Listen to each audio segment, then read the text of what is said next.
Baik, Om Swastiastu. Perkenalkan, nama saya Iputu Balarama Mahesa Putra.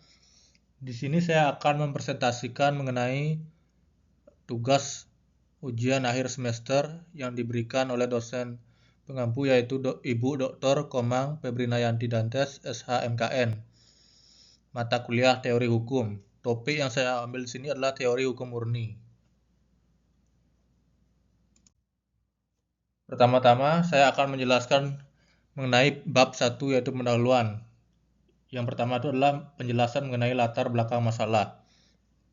Nah, dalam diskursus ilmu hukum, upaya untuk mendefinisikan apa itu hukum itu seringkali terperangkap dalam ketidakjelasan metodologis. Selama berabad-abad, ilmu hukum itu tidak berdiri sendiri sebagai disiplin yang otonom, melainkan tercampur baur dengan disiplin ilmu lain seperti sosiologi, politik, etika, teologi, dan psikologi. Fenomena ini menyebabkan apa yang disebut oleh Hans Kelsen sebagai sinkretisme metodologis, atau dalam bahasa Inggris itu disebut methodological syncretism, di mana batas antara hukum sebagai norma yang mengatur perilaku manusia menjadi kabur dengan pertimbangan-pertimbangan moral tentang baik dan buruk, atau analisis sosiologis tentang sebab dan akibat perilaku masyarakat. Nah, kondisi ketidakmurnian ini melahirkan ketidakpastian hukum, atau dalam istilah bahasa Inggrisnya itu legal uncertainty, ketika seorang hakim atau ahli hukum itu menafsirkan undang-undang dengan mencampur adukkan preferensi politik atau standar moral subjektifnya, maka hukum kehilangan objektivitasnya. Hukum tidak lagi menjadi patokan yang pasti, melainkan menjadi instrumen yang lentur yang dapat ditekuk sesuai kepentingan non-hukum. Nah, dalam konteks inilah Hans Kelsen, seorang juris asal Austria ini hadir dengan gagasan revolusionernya melalui teori hukum murni. Nah, Kelsen itu mengajukan proposisi radikal untuk menjadikan hukum sebagai ilmu pengetahuan yang sejati, atau science of law. Maka hukum harus dibersihkan atau dimurnikan dari anasir-anasir non-yuridis. Kelsen tidak menyangkal bahwa hukum itu memiliki kaitan dengan moral atau politik dalam proses pembentukannya. Namun dalam proses mempelajari dan menjelaskan hukum itu sendiri, seorang yuris itu harus melepaskan nilai-nilai tersebut. Hukum harus dipandang semata-mata sebagai skema penafsiran normatif atau scheme of interpretation yang objektif. Nah, relevansi pemikiran Kelsen ini menjadi sangat krusial di era kontemporer, khususnya dalam sistem hukum modern yang semakin kompleks. Di Indonesia sendiri misalnya, perdebatan antara positivisme hukum dan aliran hukum progresif itu seringkali memicu konflik dalam penegakan hukum. Seringkali teks undang-undang dikesampingkan atas nama keadilan substantif yang ukurannya sangat abstrak dan variatif. Hal ini mengancam prinsip legalitas yang menjadi jantung dari negara hukum. Lebih jauh lagi, konstruksi teori hukum murni ini menawarkan kerangka berpikir hierarkis melalui teori Steuben-Bauleher. Teori ini menjelaskan bahwa validitas norma hukum tidak jatuh dari langit, melainkan diturunkan dari norma yang lebih tinggi hingga berujung pada norma dasar hipotesis yang disebut dengan ground norm. Pemahaman akan hierarki ini sangat vital untuk membedah konflik antar peraturan perundang-undangan yang kerap terjadi dalam tata hukum nasional. Oleh karena itu, penelitian dalam makalah ini bermaksud untuk melakukan deskonstruksi mendalam terhadap teori hukum murni, menganalisis struktur epistemologis pemisahan antara das Sein atau apa yang senyatanya terjadi dan das Sollen atau apa yang seharusnya terjadi, serta menguji relevansinya dalam menghadapi dinamika hukum tata negara dan penegakan hukum di masa kini. Nah, untuk selanjutnya saya akan menjelaskan mengenai rumusan masalah serta tujuan penelitiannya. Nah, berdasarkan latar belakang yang telah diuraikan di atas, maka dapat dirumuskan suatu masalah-masalah pokok, yaitu yang pertama adalah bagaimana konstruksi epistemologis teori hukum murni atau the pure theory of law dalam memisahkan hukum dari anasir moral, sosiologis, dan politis. Bagaimana dan kedudukan dan fungsi ground atau norma dasar sebagai sumber validitas tertinggi dalam hierarki norma hukum. Bagaimana relevansi, implikasi, dan kritik terhadap penerapan teori hukum murni dalam sistem hukum kontemporer. Nah, adapun tujuan penelitiannya. Tujuan penelitian ini terbagi menjadi 3. Yang pertama ada tujuan objektif. Tujuan objektifnya itu adalah untuk menjelaskan secara komprehensif kerangka berpikir Hans Kelsen mengenai kemurnian hukum dan membedakan wilayah kerja ilmu hukum normatif dengan ilmu-ilmu empiris lainnya. Yang kedua itu ada tujuan analitis. Tujuan analitisnya itu adalah untuk menganalisis struktur hierarki norma hukum dan memahami bagaimana validitas hukum bekerja secara berjenjang dari konstitusi hingga putusan hakim. Nah, tujuan yang terakhir itu adalah tujuan kritis, yaitu untuk mengevaluasi kekuatan dan kelemahan teori hukum murni ketika dihadapkan pada realitas sosial masyarakat yang dinamis, serta menjawab kritik dari aliran hukum alam dan sosiologis.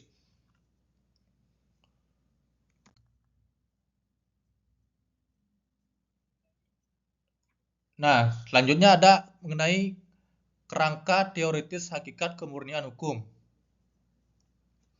Nah, hakikat kemurnian dalam ilmu hukum atau the concept of purity itu Hans Kelsen itu melalui magnum opusnya The Pure Theory of Law mengajukan sebuah proposisi epistemologis yang radikal dalam kasanah ilmu hukum. Inti dari proyek intelektual Kelsen ini adalah untuk mengupayakan untuk membebaskan ilmu hukum dari anasir-anasir asing yang selama berabad-abad telah mengaburkan batasan ontologis hukum itu sendiri. Kelsen mendefinisikan kemurnian atau purity sebagai suatu metode pengetahuan yang ingin memisahkan hukum secara tegas dari dua domain yang sering mencemarinya, yaitu domain psikologis sosiologis atau fakta empiris serta domain etis politis atau nilai moral.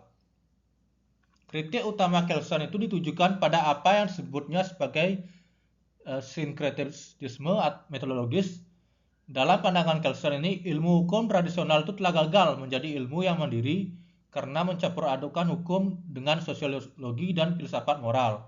Nah, ketika seorang yuridis itu menjelaskan hukum dengan menggunakan argumen sosiologis seperti efektivitas hukum di masyarakat atau argumen moral seperti keadilan hukum, maka ia tidak sedang membicarakan hukum sebagai norma, melainkan hukum sebagai fakta atau hukum sebagai nilai atau value. Pemisahan pertama yang dilakukan Kelsen itu adalah memisahkan hukum dari moralitas sebagai seorang positifis yang teguh. Kelsen menolak doktrin hukum alam atau natural law yang menggantungkan validitas hukum pada moralitas. Bagi Kelsen, pertanyaan tentang apa itu hukum harus dipisahkan sepenuhnya dari pertanyaan apakah hukum itu adil atau tidak. Keadilan atau justice itu adalah konsep yang irasional dan subjektif. Apa yang dianggap adil oleh suatu kelompok masyarakat bisa jadi dianggap tidak adil oleh kelompok lain. Oleh karena itu, ilmu hukum jika ingin disebut sebagai ilmu pengetahuan atau sains harus bersifat objektif dan bebas nilai atau value free. Ilmu hukum bertugas mendeskripsikan norma hukum sebagaimana adanya atau positive law, bukan menilainya berdasarkan standar moral yang spekulatif. Nah, pemisahan kedua itu adalah memisahkan hukum dari fakta sosiologis. Kelsen menegaskan bahwa hukum adalah kategori normatif, bukan kategori faktual. Hukum berbicara tentang apa yang seharusnya dilakukan atau what ought to be done, bukan apa yang senyatanya dilakukan atau what is actually done. Fakta bahwa seorang pencuri itu tidak tertangkap polisi atau fakta bahwa masyarakat mengabaikan rambu lalu lintas adalah kajian sosiologi hukum, dan hal tersebut sama sekali tidak membatalkan validitas norma hukum yang melarang pencurian atau pelanggaran lalu lintas. Nah, dengan demikian, teori hukum murni itu membatasi wilayah kerjanya secara eksklusif pada kognisi norma-norma, mengisolasinya mengisolasi dirinya dari pengaruh ilmu alam maupun metafisika etika. Nah, selanjutnya saya akan membahas mengenai dualisme metodologis, yaitu Dasein dan Dasselen. Nah, landasan filosofis yang menopang seluruh bangunan teori hukum murni itu berakar pada dualisme neo-Kantian yang membedakan secara tajam antara dunia kenyataan atau Dasein dan dunia keharusan atau Dasselen. Pemahaman terhadap distingsi ini adalah kunci mutlak untuk memahami logika hukum Kelsen.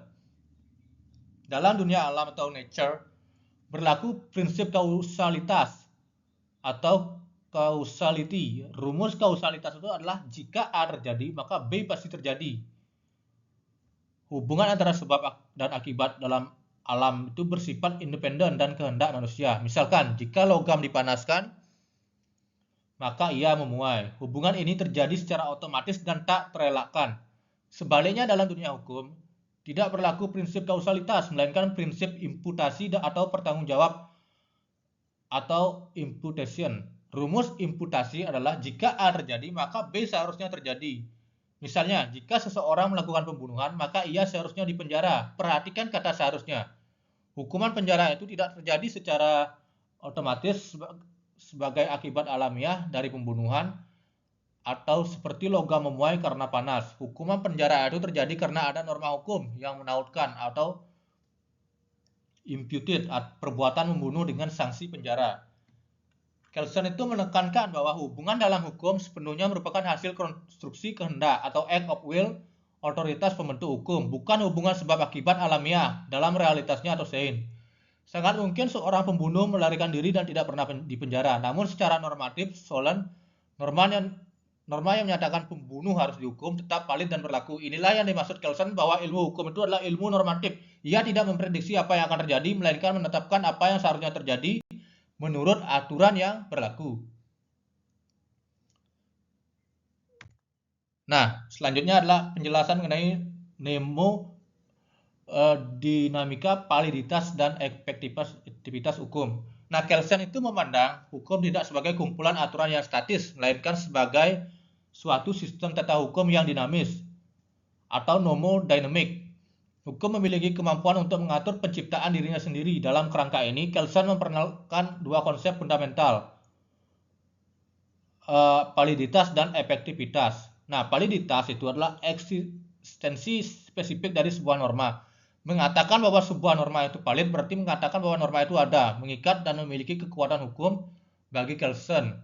Alasan validitas itu adalah sebuah norma hukum itu selalu bersifat formal, bukan material. Sebuah norma valid bukan karena isinya baik atau bijaksana, melainkan karena norma tersebut dibuat oleh organ yang berwenang melalui prosedur yang ditentukan oleh norma yang lebih tinggi. Nah, kalau efektivitas itu apa? Nah, di sisi lain, merujuk pada fakta perilaku masyarakat, apakah norma tersebut ditaati oleh subjek hukum atau jika dilanggar, apakah sanksi yang diancamkan benar-benar dilaksanakan oleh aparat penegak hukum? Efektivitas itu bergerak di ranah Dasein atau fakta sosial. Nah, hubungan antara validitas dan efektivitas sering disalahpahami. Kelsen menegaskan bahwa validitas dan efektivitas itu adalah dua hal yang berbeda, namun saling berkaitan.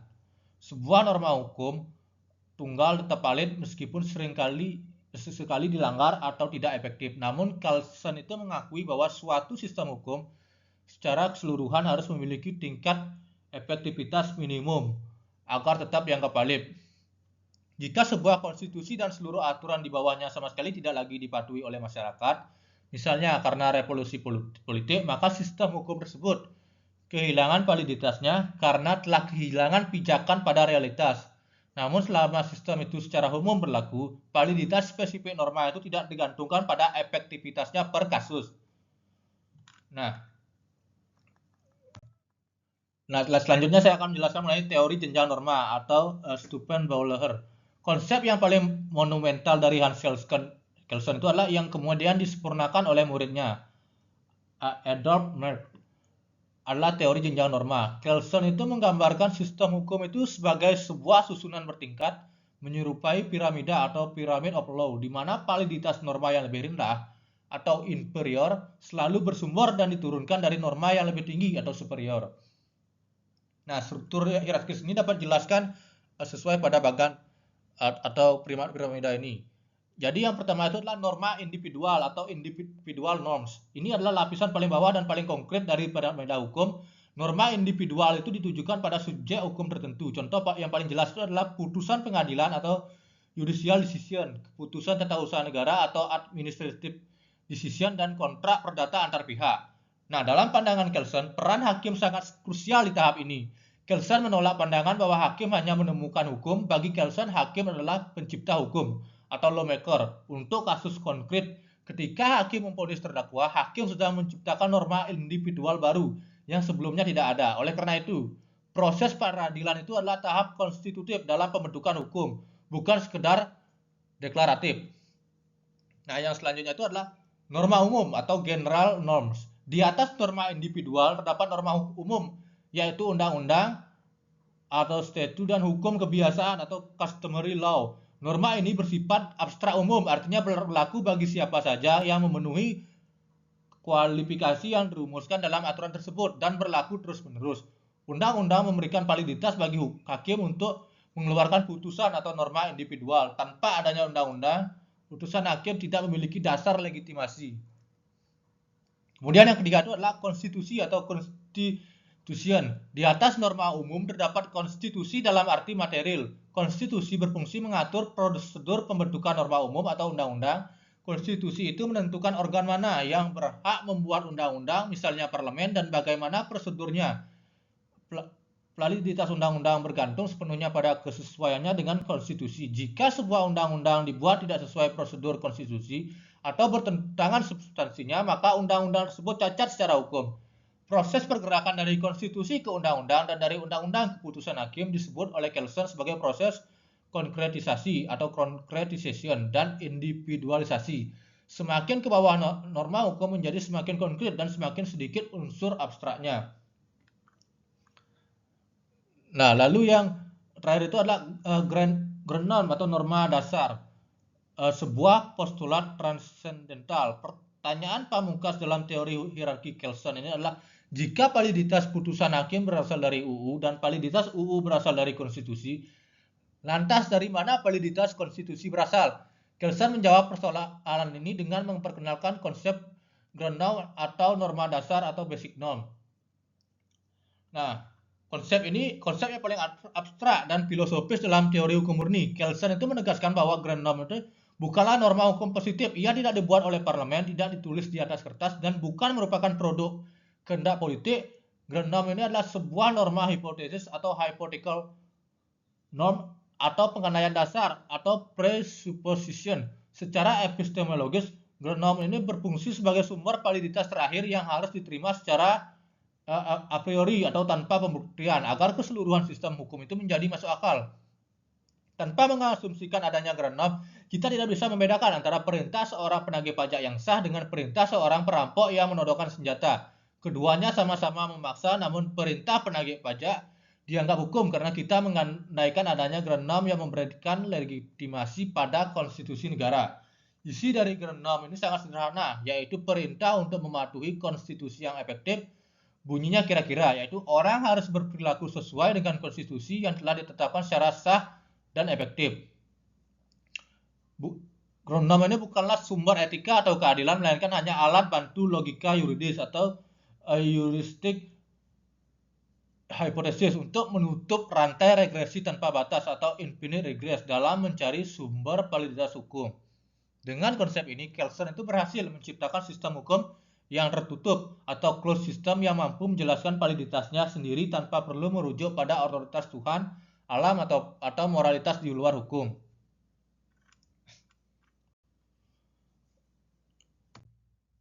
Nah, berikutnya saya akan menjelaskan mengenai bab 3, yaitu diskusi dan analisis, implementasi, relevansi, dan kritik teori hukum murni dalam dinamika hukum kontemporer. Yang pertama adalah manifestasi Stephen Bollinger dalam tata hukum positif Indonesia. Relevansi paling fundamental dan tak terbantahkan dari pemikiran Hans Kelsen itu dalam sistem hukum Indonesia itu termanifestasi secara nyata. melalui adopsi teori jenjang norma. Indonesia sebagai negara hukum yang menganut tradisi civil law atau Eropa kontinental sangat bergantung pada kodifikasi aturan tertulis yang tersusun secara hierarkis dan sistematis. Konsep Kelsen mengenai validitas norma yang berjenjang itu tidak lagi sekadar menjadi wacana teoritis di ruang kuliah Fakultas Hukum, melainkan telah dipositivisasi secara formal ke dalam jantung sistem perundang-undangan nasional. Secara yuridis normatif, adopsi teori ini terlihat jelas dalam pasal 7 ayat 1 Undang-Undang Nomor 12 Tahun 2011 tentang pembentukan peraturan perundang-undangan sebagaimana telah diubah dengan Undang-Undang Nomor 13 Tahun 2002. Pasal ini secara eksplisit dan limitatif mengatur jenis dan hierarki peraturan perundang-undangan yang berlaku di Indonesia, yang terdiri atas urutan sebagai berikut.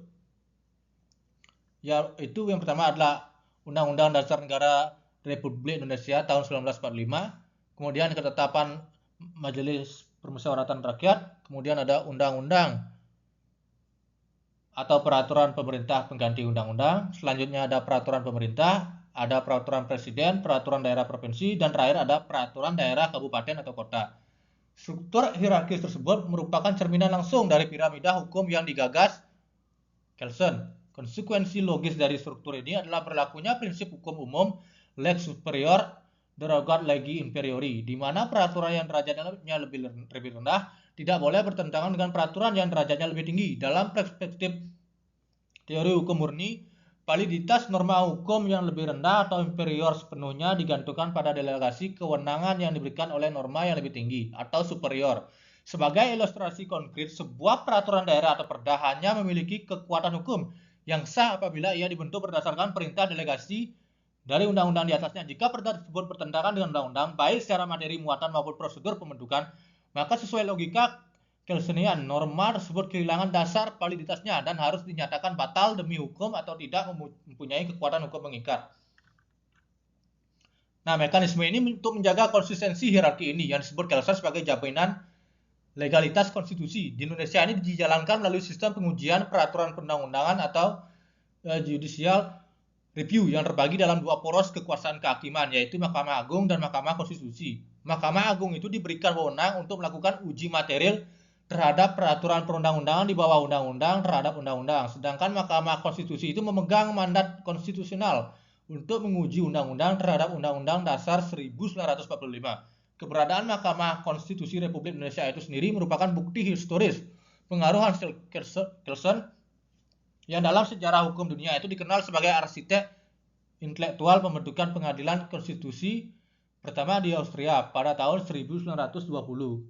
Kelsen itu berargumen bahwa sebuah konstitusi membutuhkan organ khusus sebagai penjaga atau guardian of the constitution untuk memastikan bahwa produk legislatif atau undang-undang tidak menyimpang dari norma dasar konstitusi.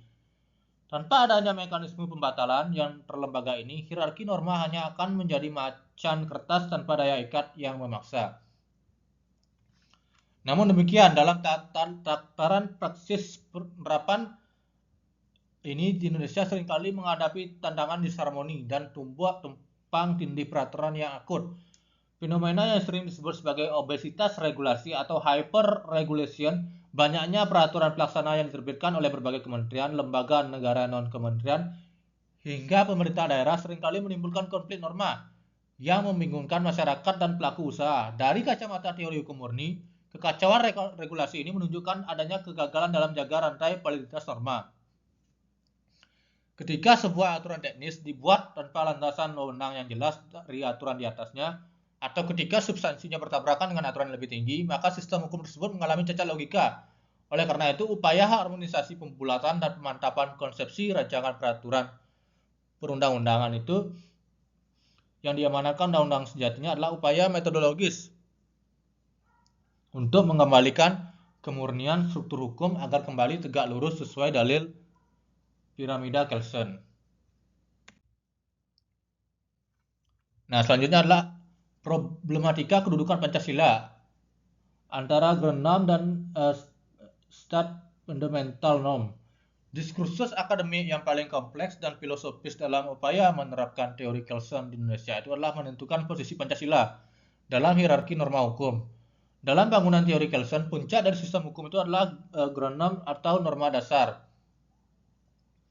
Kelsen itu mendefinisikan norma dasar itu sebagai norma yang tidak tertulis, bersifat hipotesis, dan diasumsikan keberadaannya semata-mata untuk memberikan validitas pada konstitusi. Pertanyaan fundamental yang muncul kemudian adalah apakah Pancasila dapat dikategorikan sebagai norma dasar dalam pengertian Kelsenian yang murni?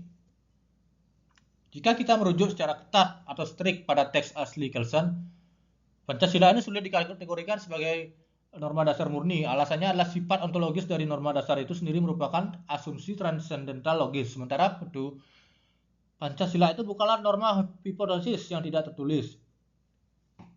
Pancasila itu dirumuskan secara eksplisit dan positif dalam pembukaan Undang-Undang Dasar 1945 alinea keempat. Ia adalah norma positif yang tekstual dan historis, oleh karena itu menamakan Pancasila sebagai genom mengandung kerancuan teoritis karena mencampur adukan antara norma positif dengan norma pengandaian. Nah, untuk memecahkan kebuntuan teoritis ini, mayoritas ahli hukum tata negara Indonesia seperti A. Hamid S. Atamimi dan Jimli Asidiki lebih condong menggunakan penyempurnaan teori Kelsen yang dikembangkan oleh muridnya Hans Nawiaski dalam teorinya teori Supernormum der Normen. Berbeda dengan Kelsen yang hanya membagi norma menjadi umum dan individual di bawah prenom. Nawiaski ini membagi jenjang norma itu menjadi 4 kelompok spesifik. Yang pertama ada norma fundamental negara, kemudian ada aturan dasar negara atau konstitusi, kemudian ada undang-undang formal, yang terakhir ada peraturan pelaksana dan peraturan otonom. Dalam skema ini, Pancasila itu menempati posisi yang presisi sebagai norma fundamental negara. Ia berkedudukan di atas Undang-Undang Dasar 1945. Posisi ini sangat strategis karena menempatkan Pancasila sebagai sumber dari segala sumber hukum negara, namun ia sendiri berada di luar batang tubuh konstitusi tertulis, sehingga ia tidak dapat diamandemen melalui prosedur konstitusional biasa. Pancasila ini menjadi landasan filosofis yang statis sekaligus dinamis. Ia statis sebagai titik tolak berdirinya negara, namun dinamis sebagai bintang pemandu arah kebijakan hukum nasional. Implikasi yuridis dari penempatan ini sangat masif. Segala produk hukum di Indonesia itu mulai dari UUD hingga peraturan desa itu harus dijiwai dan tidak boleh bertentangan dengan nilai-nilai Pancasila. Dalam perspektif teori hukum murni yang telah dimodifikasi ini, validitas material dari setiap norma hukum di Indonesia itu bergantung secara mutlak pada kesesuaiannya dengan sila-sila Pancasila. Jika sebuah undang-undang bertentangan dengan nilai ketuhanan Yang Maha Esa atau keadilan sosial, maka secara teoritis itu undang-undang tersebut cacat substansi. Meskipun secara prosedur formal telah disahkan oleh DPR dan Presiden, disinilah letak keunikan sistem hukum Indonesia yang mencoba melakukan sintesis antara positivisme hukum Kelsen yang mementingkan prosedur dan bentuk formal dengan nilai-nilai filosofis Pancasila yang mementingkan substansi moral dan etika bangsa.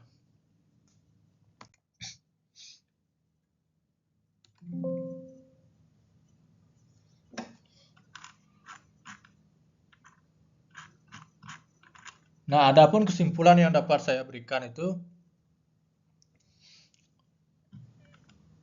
yang pertama, berdasarkan pembahasan dan analisis mendalam yang telah diuraikan pada bab-bab sebelumnya mengenai teori hukum murni atau the pure theory of law, karya Hans Kelsen itu serta relevansinya dalam sistem hukum kontemporer di Indonesia, maka ditarik sebagai beberapa kesimpulan.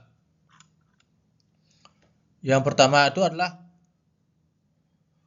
konstruksi epistemologis kemurnian hukum. Jadi Hans Kelsen itu telah meletakkan dasar epistemologis yang kokoh bagi ilmu hukum sebagai disiplin ilmu yang mandiri atau autonomous disiplin melalui teori hukum murni. Kelsen itu berhasil memisahkan ilmu hukum dari kontaminasi anasir-anasir non-yuridis seperti sosiologi, psikologi, etika, dan politik.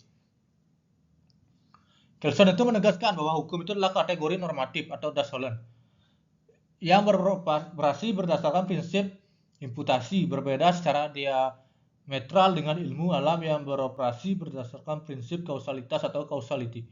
Dalam pandangan ini, Validitas hukum itu tidak ditentukan oleh nilai moralnya, apakah hukum itu adil, atau efektivitas sosiologisnya, apakah hukum itu dipatuhi, melainkan semata-mata ditentukan oleh prosedur pembentukannya yang sah sesuai dengan norma yang lebih tinggi.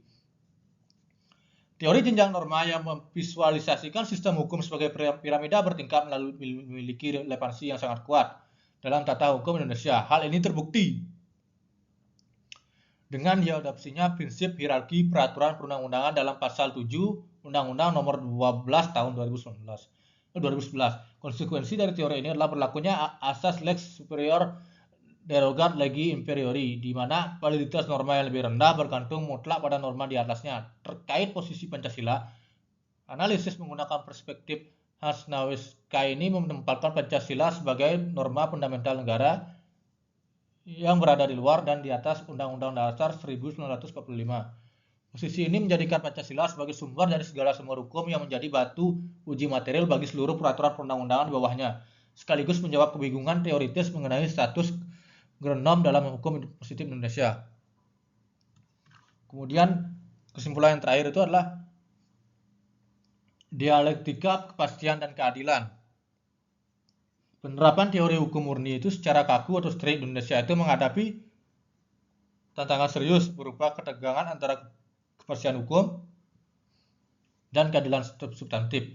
Kelemahan utama teori Kelsen ini terletak pada pengabaian aspek sosiologis dan moral yang berpotensi melahirkan penegakan hukum yang formalistik, prosedural, dan mencederai rasa keadilan masyarakat, atau seperti pada kasus-kasus pidana ringan yang menimpa masyarakat kecil.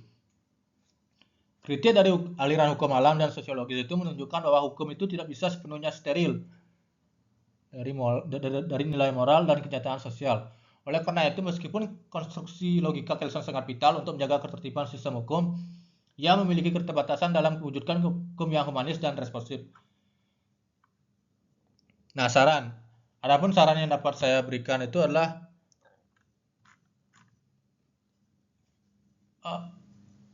saran yang pertama adalah bagi pembentuk undang-undang legislatif dan eksekutif. Nah, dalam proses pembentukan peraturan perundang-undangan, prinsip Schopenhauer ini harus dipegang teguh untuk mencegah terjadinya obesitas regulasi dan tumpang tindih aturan atau hyper regulation. Setiap peraturan pelaksana harus dipastikan memiliki landasan delegasi kewenangan yang jelas dari peraturan di atasnya. Namun kemurnian prosedur ini harus diimbangi dengan penyerapan aspirasi sosiologis masyarakat melalui meaningful participation agar produk hukum yang dihasilkan tidak hanya valid secara yuridis atau legalitas, tapi juga diterima secara sosiologis atau legitimasi. Yang kedua itu adalah bagi penegak hukum atau yudikatif. Para hakim dan aparat penegak hukum diharapkan tidak terjebak pada positivisme hukum yang sempit atau corong undang-undang. Meskipun teori hukum murni memberikan panduan logika yang ketat, dalam menerapkan aturan, hakim Indonesia itu memiliki kewajiban konstitusional untuk menggali nilai-nilai hukum dan rasa keadilan yang hidup dalam masyarakat. Diperlukan sintesis metodologis menggunakan logika Kelsen untuk membedah struktur norma, namun menggunakan hati nurani dan pendekatan hukum progresif dalam memutus perkara sehingga putusan yang dihasilkan mampu menyeimbangkan kepastian hukum, kemanfaatan, dan keadilan. Kemudian saran yang terakhir buat bagi akademisi hukum, studi mengenai Hans Kelsen ini perlu terus dikembangkan. Tidak hanya sekedar menghafal hierarki norma, tapi juga mengkaji sisi kritisnya. Diperlukan penelitian-penelitian lanjutan yang mencoba mendamaikan ketegangan antara positivisme Kelsen dengan nilai-nilai transendental Pancasila, guna membangun sebuah teori hukum khas Indonesia yang modern namun tetap berkarakter kebangsaan.